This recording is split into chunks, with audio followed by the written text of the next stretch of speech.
Энэ удаагийн бичлэгээрээ та бүхэндээ Азийн хөгжлийн банкны санхүүжилтээр хэрэгжиж байгаа Улаанбаатар хотын гэр хорооллын бичил жижиг дунд бизнес эрхлэгчдийг дэмжих хөтөлбөр төслийн хүрээнд та бүхэндээ аж ахуй нэгж байгууллага болон хуваарай бизнес эрхлэгч нар маань ямар тайлангуудыг хаана хэрхэн хийж тушаах ёстой тухай богинохоо мэдээллийг өгөхийг зорилоо. Бизнес эрхлэгч эмэгтэйчүүдийн ментор клубын төслийн менежер, ментор, сургагч багш Цамарлаг байна. Бизнес эрхлэгч нар маань хуваарай болон аж ахуй нэгжийн бүртгэлд орсноос хойш хаана ямар тайлангуудыг бэлтгэн тушаах ёстой вэ гэсэн асуулттай тулгардаг. За тэгэхээр энийг бүгдээрээ хоёр хэсэгт авч үзье. За эхлээд яг хуваарай бизнес эрхлэгчид буюу аж ахуй нэгжээ яг улсын бүртгэлийн ерөнхий газар бүртгүүлж тамга гэрчлэгээ аваагүй байдлаар эхлээд хаана ямар байдлаар тайлгнах ёстой талаар эхлээд ярилцгаая. За хэрвээ та хуваарай бизнес эрхэлдэг, за татвар ногдох орлого олж байгаа бол өөрөөр хэлбэл баримт та одоо гаргаж альва бизнес эрхэлж байхдаа баримт гарган тухайн үйлчлүүлэгчтэй олгож байгаа бол та татварын байгууллагт тухайн жилдээ татварын тайлангаа заавал тушааж холбогдох шинтгэл татвараа төлж явах ёстой байд юм байна. За мөн нөгөө талаар за нийгмийн даатгалд та мөн сайн дураараа нийгмийн даатгалын сайн дурын шимтгэл бас төлөх ёстой байд юм байна. Нийгмийн даатгалын хувьд бол та заавал тайлан одоо ингэж илгээх бол шаардлага бол байхгүй. Гэхдээ та төлбөрөө сардаа багтаан заавал нийгмийн даатгалын төвлөрсөн санд төвлөрүүлж авах ёстой байдгийн байна. За энэ татварын хувьд өшөө дэлгэрүүлээд аваад үзэх юм бол татвар ногдох орлого та олсон бол та татварын тайлангаа тушааж татвараа төлөх ёстой гэж түрүүн хэлсэн. Тэгэхээр энэ ямар татвар ногдох орлогууд та олсон бол энийг заавал энэ тайланг тушааж бэлтгэж одоо төлбөрөө татвараа төлөх ёстой вэ гэхээр энд хувь хүний орлогын албан татварын хуулийн дээр бол нэг бүрчлэн заасан байдаг. За ерөнхийдөө та бүхэндээ гол үндсэн зүйлсүүдийг энд багцлаад хэлэх юм бол за нэгдүгээрт нь та бүхэн цалин, хөдөлмөрийн хөлс, шагнал, урамшуул болон тэдгээртэй адилхах хөдөлмөр эрхлэлтийн орлого те. За хоёрт нь үйл ажиллагааны орлого, альва үйл ажиллагаа явуулсан бол үйл ажиллагааны орлого. За гуравт нь хөрөнгийн орлого. За хөрөнгө борлуулсан шилжүүлсний орлого, шууд бус орлого болон бусад орлогуудад та татвар ногдох орлого одоо иймэрхүү орлого олсон бол татвар ногдох орлогод та хамаарч байна гэсэн үг. За эдгээр саяны хэлсэн төрөл ангиудад яг ямар одоо татварын төрлүүдийг яг ордог вэ гэдгийг та бүхэн хуулиасаа бүр нэг бүрчлэн харах боломжтой. Тэгэхээр энийг бол та заавал бүр энэ хуулийг бол нэг бүрчлэн ер нь бол нэг уншиж үзэх шаардлагатай гэж би бол та бүхэндээ зөвлөнө. Та бүхнийг одоо уншина гэдэг үгнээс энийг бол ингээд товчлоод ингээд өнгөрье. За та мөн орлогын төрлөөс хамааран хуулийнхаа дагуу хамаарах хувь хэмжээгээр татваруудаа төлдөг байх нь байна. За жишээ нь энд салингаас та 10% татвар төлдөг болвол за үйл хөдлөх хөрөнгө борлуулсан бол та 2% татвар төлөх жишээ нь. Гэх мэтчлэн таны олсон орлогын одоо хэлбэрээс хамаарат таны төлөх татварын хувь хэмжээ бол өөр байдаг шүү. Тэгэхээр та бүхэн үүнийгээ харж яг татварынхаа одоо яг хуулийн дагуу холбогдох татваруудаа тайлагнан энэ шимтгэлүүдэд төлөх шаардлагатай байдаг байх нь байна. За татварын хувь хүнээрээ та бизнес эрхэлж байгаа бол хувь хүнээрээ бизнес эрхэлж байгаа ч бай, ер нь бизнес эрхлээгүй ч гэсэн ерөнхийдөө бол хувь хүний орлогын албан татварыг жил бүрийн 2 сарын 15-ны дотор татварын ерөнхий газар та тайлагнах ёстой байдаг. За хэрвээ та ямар нэгэн бизнес эрхлээгүй болвол эсвэл нөгөө нэг хялбаршуулсан гормоор 50 сая төгрөг хүртэлх одоо бизнесийн орлого одоо хуваарай бизнес эрхэлсний орлого олсон бол баримт гэдэг аппликейшнаараа хэлбэршүүлсэн гормоор та татварынхаа тайлан илгээх боломжтой.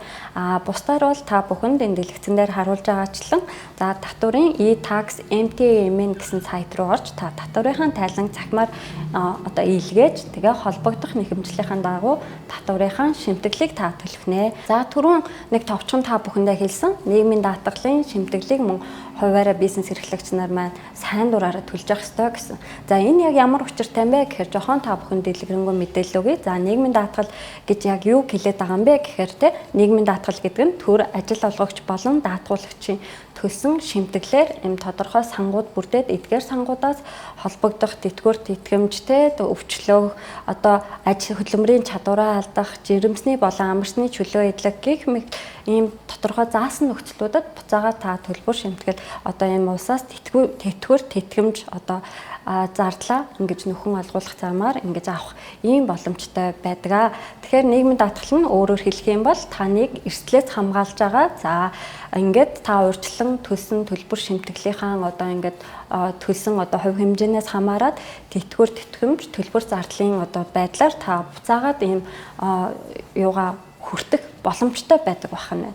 Татвартай харьцуулах юм бол энэ бол ийм ялгаатай байдаг байна. За тэгэхээр нийгмийн даатгал нь бол ерөнхийдөө 5 төвлөрсөн санд бол нийгмийн даатгалын одоо таны төлсөн одоо шимтгэл маань хуваагдаж ордог. Энэ юу байдгүй гэхээр тэтгэврийн, тэтгэмжийн, эрүүл мэндийн, ажил гүйдлийн, үйлдвэрлэлийн осол мэргэжлээс шалтгааллах өвчнээ гэсэн ийм 5 төвлөрсөн санд таны төлбөрүүд одоо ингэж хуваагдаж ордог байна.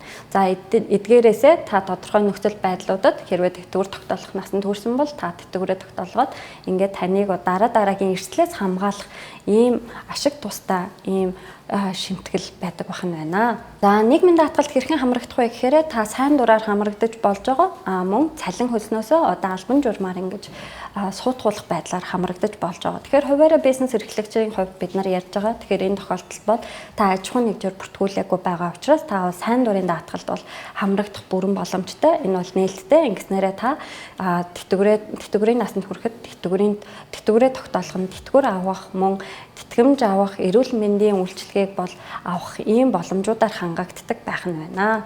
За түрүүн дурдсан дахиад нэг бүр тодруулаад хэлэх юм бол за нийгмийн даатгалын шимтгэл нь болохоор таны өөрчлөлт төлсөн бүрдүүлсэн сангаасаа буцаагаад та тодорхой шаардлагыг хангасан тохиолдолд буцаагаад тэтгэвэр тэтгэмж зардал байдлаар буцаагаад үр шимээ хүртээд явна гэсэн үг. Татварын хувьд бол та буцаан авах нөхцөлгүйгээр таны төлж байгаа татвар нь за төрийн байгууллагын үйл ажиллагааг явуулах, за боловсролын болон эрүүл мэндийн байгууллагуудын үйл ажиллагааг явуулахад зориулагддаг юм улстай төлж байгаа төлбөр байдаг байх нэ. За тэгвэл ингээ хувь хүний хувьд бол бид нар эндгээр хоёр тайлан бол ерөнхийдөө илгээж авах хэрэгтэй байх нь байна. За байгууллагын хувьд бид нар ямар тайлангуудыг хизээ яаж тушаах ёстой байдаг вэ гэхээр бид нар бол ерөнхийдөө улсын бүртгэлийн ерөнхий газар очиж байгууллага бүртгүүлээд тамга тэмдэглээ авсан бол та 3 газар харьяа одоо 3 газар заавал очиж давхар бүртгүүлэх ёстой. Энэ юу вэ гэхээр нэгдүгээр та харьяа дүүргийнхээ санхүүгийн одоо хэлцээр очиж бүртгүүлнэ. За тэгээд хоёрдугаарт нь харьяа дүүргийнхээ татварын дээр очиж бүртгүүлнэ. За гуравт нь болохоор харьяа дүүргийнхээ нийгмийн даатгалын хэлтэст очиж бүртгүүлэх нэ. Ингээд та тус бүртэн бүртгүүлснээр онлайн цахимаар одоо нэвтрэх нэр нууц үг. За татвар нийгмийн даатгалын хувьд бол тоон гарын үсэг бас мөн авах боломжтой. Энэ тоон гарын үсгийг авснаар та тайлангуудаа цахимаар нийгмийн даатгал дээр очихгүйгээр илгээх ийм боломжтой байдаг бахнэ. За ингээд та бизнес эрхлэгчийн хувьд харьяа дүүргийн нийгмийн даатгал дээр бүртгүүлж за онлайн цахимаар нийгмийн даатгалын одоо нэвтрэх нэр нууц үг авснаар цахимаар одоо тайлангаа илгээх бүрэн боломжтой болно. За сүүлийн үед мөн тоон гарын үсэг бол та нийгмийн даатгал дээр авах бүрэн боломжтой болсон. Ингээд авснараа тодорхой энэ жилийн төлбөртэй байгаа. За ингээд ингэж авснараа та бол нийгмийн даатгал дээр сар болгон биечлэн очих шаардлагагүй. Ингээд тоон гарын үсгээрээ та тайлангаа илгээх боломжтой. Тэгэхээр танд бол би ер нь дахин тоон гарын үсгээ аваад ажлын хөнгөвчлөгийг та бүхэнд бол зөвлөж байна. Дэлгэцэн дээр харуулж байгаачлан энэ даатгал MN гэсэн сайт руу орохоор та нийгмийн даатгалын ерөнхий сайт руу та орно. За эндээс та мэдээллүүд авах боломжтой. Үүн дотор даатгал гэсэн энэ хэсэг рүү ороод та аж ахуйн нэгж байгууллага гэдгээ сонгоход танд цахим одоо ийм шимтгэлийн систем гэдэг рүү одоо сонгох боломж нь цонхон нэгдэж гарч ирнэ.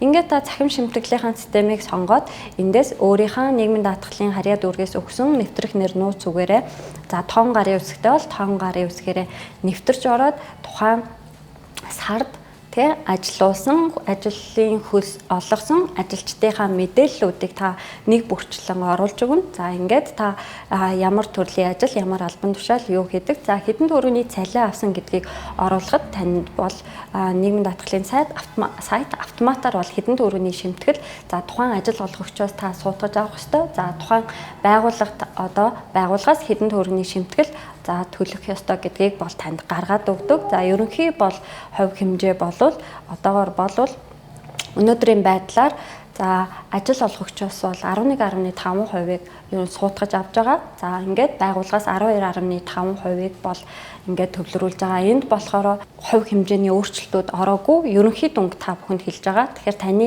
бизнесийн үйл ажиллагаанаас хамаарат энэ хувь дүнгууд бол өөрчлөгддөг байгаа шүү. Ингээд та тайлангаа энэ бүх ажилчдынхаа мэдээллийг оруулснараа НД8 гэдэг энэ товчийг дарж за нийгэм даатгалынхаа 8 гэсэн маягтыг хэвлэж авна. За энэ дараагаар нь НД7 гэсэн маягтаа хэвлэж авна. НД8 гэсэн маягт дээр болвол танд бүх ажилчдын чинь мэдээллүүдийг ингээд тань нэгтгээд гаргаад өгнө. За энэ дээр танд ажил олгогчоос хэдэн төгрөгийн нийгмийн даатгалын зардал гарч байгаа юм. За ажилтнаас хэдэн төгрөг одоо ингээд цалингаас нь суудгуулж байгаа юм бэ гэсэн тооцоолууд гаргаж ирнэ. За энэний нэгдсэн дүнг та нийгмийн даатгалын санд тухайн сардаа багтаан шилжүүлсэн байх ёстой. За дараагийнхаар нь бол нийгмийн даатгалын 7 маягтыг та бүхэн дараад энэ дээр та хэдэн төгрөгийн шимтгэл төлсөн бэ гэдэг нь бол та хэрвээ хэд хоногийн өмнө төлсөн бол одоо автоматар энэ маань татагддаг болсон. Хэрвээ та тухайн өдөр дөнгөж саяхан төлчөөд буцаагаад энэ тайлангаа одоо гаргах гэж байгаа бол гэхдээ энэ тухайн сартаа л хамааралтай байдаг шүү энэ төлөлтийн хувьд. Тэгэхээр энэ төлсөн өдөр дүнгээ оруулаад за тэгээд бодох гэдэг товчоо дараад ингээд тайлангийнхаа маягтыг гаргаад ирдэг байна. За ингээд гаргаж ирсэн маягтуудаа 2% хэвлээд за цаасаар аваачж өгдөг бол нийгмийн даатгалын хэлц дээрээ сар болгоны 5-ны дотор та аваачж өгч баталгаажуулах ёстой. За тоон гарын үсгээр өгж байгаа бол та хэвлэх шаардлагагүй захим тоон гарын үсгээрээ баталгаажуулж илгээгээд танд баркод олгогдно. За энэ баркодтой тайлангаа та хэвлэж аваад хадгалчихна гэсэн. Санхүү харьяа дүүргийнхаа санхүүд очиж бүртгүүлнэ гэсэн байгаа. Тэрнийхээ дагуу бид нар санхүү дээрээ болвол тухайн үйл ажиллагаа болон борлуулалтынхаа хэмжээнээс хамаарат за хагас жилд улиралт эсвэл одоо жилд гэсэн одоо давтамжтайгаар та тайлангаа хийж одоо илгээх хэрэгтэй байдаг. За харьяа дүүргээс ч өгсөн таны нэвтрэх нууц үгээрээ та нэвтэрч ороод өөрийнхөө санхүүгийнхаа тайлан жилийг хэддүгээр улирлынхаа тайлан гişвэх гэж байгаа вэ гэсэн энэ одоо тухайн юугаа сонгоод та бүх тайлан балансуудаа шивж өгнө. Ингээд тайлан балансууд тодруулгуудаа та шивж өгөөд ямар нэгэн алдаа дутагдaltaгүй байх юм бол тайлан илгээх гэхэд таны тайлан бол асуудалгүй илгээгдээд илгээгдсэн гэдэг төлөвт орно. Хэрвээ ямар нэгэн тоонууд зөрсөн, мэдээллүүд зөрсөн байх юм бол танд анхааруулга одоо дээр нь гараад ирдэг. Тэгэхээр тэндээс хараад хаана юу зөрснөө хараад засаад явах боломжтой. Ингээд санхүүгийнхаа тайланг та илгээгээд илгээснээс хойш та хуулийнхаа дагуу 10-15 бол байнга энийгээ харж таны тайлан баталгаажсан байна уу гэдгээ харж хинжаах ёстой. Хэрвээ ямар нэгэн одоо төлөв өөрчлөгдсөн алдаатай те ямар нэгэн одоо өөрчлөлт гарсан бол харьяа дүүргийнхаа санхүүгийн хэлцтэй холбогдоод үүнийгээ засаж залруулах, тодруулах зүйл байвал тодруулгуудаа өгөх шаардлагатай байдаг байх нь байна. За 3 дугаарт нь аж ахуйн нэгжийн хувьд бид нар мэдээж татврын тайлангуудаа татврын байгууллагт мэдээж бэлтгэн тушааж холбогдох татваруудаа бид нар төлөх ёстой. За аж ахуйн нэгжийн хувьд бол энэ дэлгэцэн дээр харуулж байгаачлан маш олон төрлийн татварууд таны одоо хийж байгаа ажил бизнесийн чиглэлээс хамаарат өөр байх болно. Энэ бүхнээсээ та бүхэн харж агаад аль төрлийн татварыг та бүхэн одоо тайлангаа явуулах ёстой вэ гэдэг нь бол ерөнхийдөө илгээгдэн. За таныг анх бүртгүүлэхэд бол ерөнхийдөө холбогдох татварын юунуудыг танд нээгээд өгчдөг. Зарим тохиолдолд үйл ажиллагааны нөхцөл байдлаас хамаарат татварын одоо нэмэлт тайлангийн төрлийг та оруулах хэрэгтэй болдог. Тэгэхээр тухайн одоо татварынхаа сайтнаас тухайн татварын байгууллагаас танд өгсөн нэвтрэх нууц үгээрээ нэвтэрч ороод татварынхаа төрлийг нэмж одоо хүсэлт өгөөд ингээд энэ тухайн хүсэлтүүдийн дагуу тухайн нэгдсэн татваруудаа тухайн нэгдсэн хугацаануудад нь та шивж тайлагна. За холбогдох төлбөрийг татвараа төлөх нэ. За татвар гэдэг маань ерөнхийдөө юунаас бид нар одоо төлөөд байгаа вэ гэхээр мэдээж бид нар үйл ажиллагаа явуулж байгаа. Үйл ажиллагаа явуулсан үйл ажиллагаанд манд холбогдлолтой орлогууд орж ирж байгаа. Энэ орлогоосоо бид нар холбогдох зардлуудаа хасаад за үлдсэн бид нар энэ ашгаасаа энэхүү татварыг ерөнхийдөө төлдөг. За энэ нэмэгдсэн үртийн орлогын албан татвар нь бол таны анхны зардал хасахаас өмнөх орж ирсэн орлогоос бол ингэж бодож төлдөг байгаа. Тэгэхээр ямар төрлийн татвар төлөх гэж байна гэдгээс хамаарат одоо энэ татварууд маань өөр мэдээж байна. За би сая бол аж ахуйн нэгжийн орлогын албан татварын хувьд бол та бүхэнд хэлж өглөө. За ингээд таны ашиг хэдэн хувь байгаагаас хамаарат та холбогдох хувь хэмжээг төлнө. За дэлгэцэнд харуулж байгаачлан та бүхэн 600 саяас те 6 тэрбумаас дээш тийм орлоготой байх юм бол тайлангаа 4 удаа улирал бүр тайлангаа татварт гаргаж өгөөд дээр нь 25% татварт гарч ирсэн ашигасаа 25% татвар та татварын байгууллагатаа төлөх нь байна. Шилжүүлэх нь байна.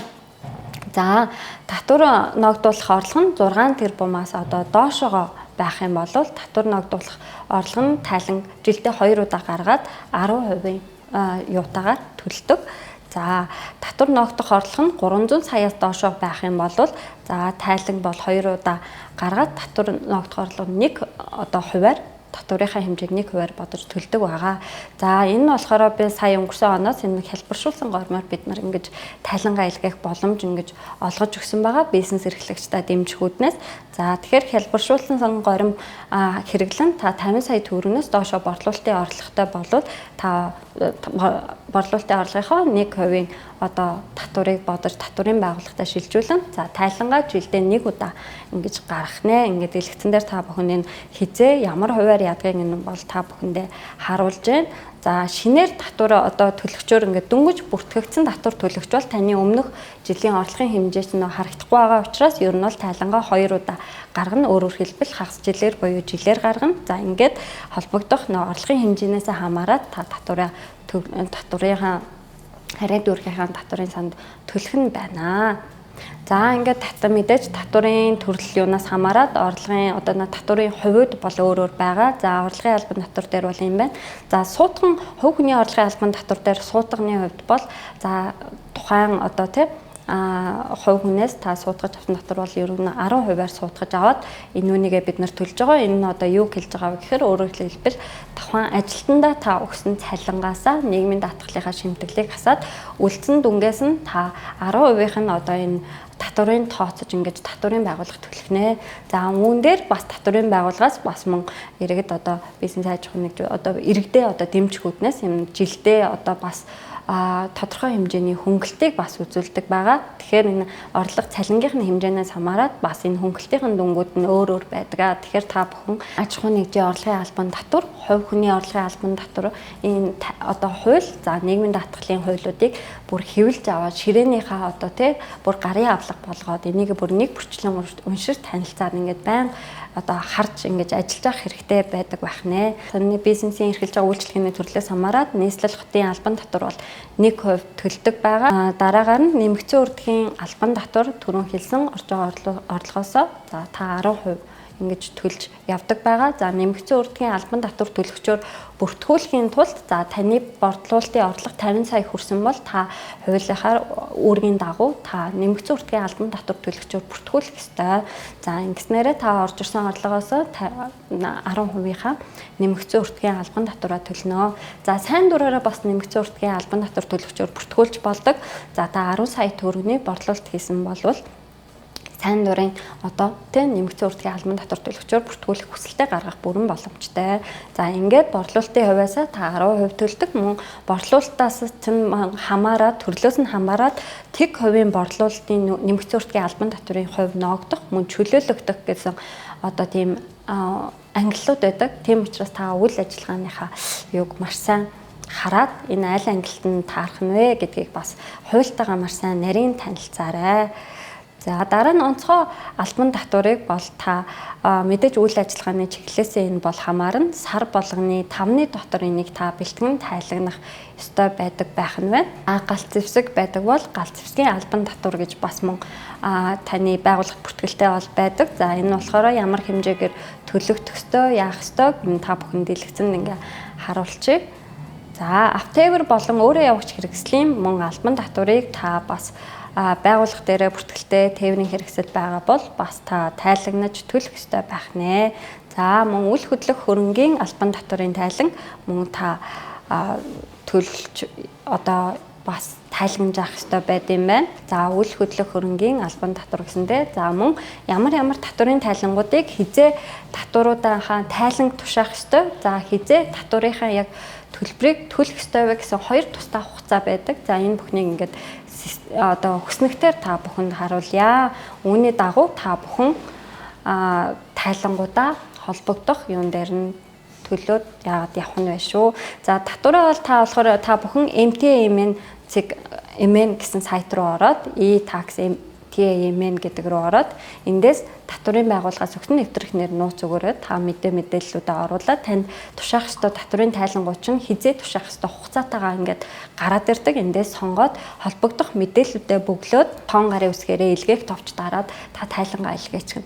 За ингээд тайлан бөглөж явахт нэг анхаарах ёстой зүйл нь юу байдаг вэ гэхээр тухайн тайлантаа дөнгөж нээгээд хадгалах товчийг дарснараа та мэдээллүүдээ бөглөх боломж нь үүсдэг. За ингээд мэдээллүүдээ бөглөөд тоон гарын үсгээ хавсаргаад та илгээгээд явах нь байна. Ингээд мөн хуулийнхаа дагуу та илгээснийхаа дараа 10-15 хоног заавал энэ татврынхаа энэ тайлангуудыг буцааж хараад ямар төлөвтэй байгааг нь хараад энэ баталгаачлан та ингэж харж явах ёстой.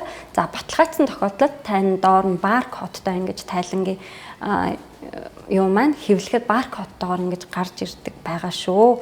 За ингээд хамгийн гол илгээх ёстой 3 газрын тайлангуудын талаар та бүхэн товч мэдээллийг өглөө. Анхаарал тавьсанд баярлалаа.